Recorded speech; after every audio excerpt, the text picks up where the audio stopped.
I want to talk to you a little bit about how music affects the mind-body, because that was always my biggest question. I knew I loved music. I knew that it made me feel good. It made me happy. It made me calm. It made me inspired. But I always wondered, how does music do that? There are 4 basic ways that music affects us profoundly. And the first, that I think most people intuitively are aware of, is association. We associate music very profoundly with times in our life, whether it's good times or sometimes sad times, or angry times. You know, every possible human emotion has some music that can trigger that. So we do have powerful associations with pieces of music, a piece of music that will bring floods of memory back instantaneously. The second way, and this is something that music therapists really utilize and rely on a lot, is the phenomenon of entrainment.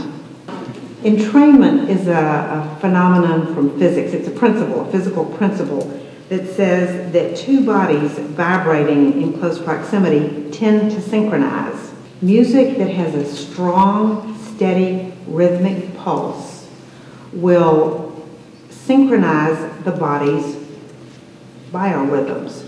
The heartbeat and the breathing will synchronize with the pulse of that music. So when a person is ill, when they're lying in an intensive care unit or a critical care unit, or they've just had surgery, listening to music that has the tempo of the healthy, resting heartbeat, that's the music that you want to play for them. And you want it to be instrumental music, purely instrumental music. The reason is because when you add lyrics, the left side of the brain is engaged. The analytical side of the brain wants to analyze, think about those words, think about what they mean to them. Do they agree with them or not? So the best music, the best healing music, especially in a hospital setting, is the slow, steady, purely instrumental music. Another way that music heals is with the idea, the concept of the ISO principle. And that means that you match the mood of the music to the patient's mood. So if I walk into a room and someone is very depressed, very ill, very down, I can't just put on some happy music and say, okay, get happy.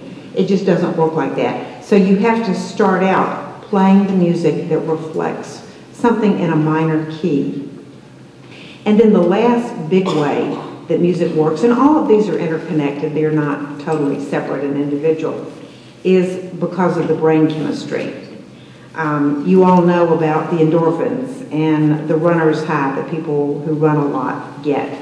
That's because the brain secretes the endorphins that make you feel really great. Well, music does the same thing. And when people get up and dance or sing or play in an orchestra or a band, they feel really good.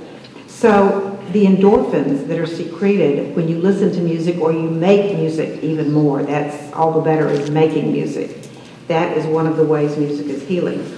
Also dopamine. Dopamine is released in the brain when you listen to music that you like. Happy, upbeat music gets the dopamine going as well. And of course, adrenaline is released when we get happy feelings and energized. That adds to the overall effect. So a lot of these effects of music therapy and of music, they're not long-term effects. I mean, music is not going to cure cancer or anything like that, but it's a quality of life intervention that can bring joy to a person who otherwise has very few opportunities for joy in their life anymore. Remember that active music making is always better than passive listening. Passive listening to live music is better than passive listening to CDs, but passive listening to CDs is better than no music at all.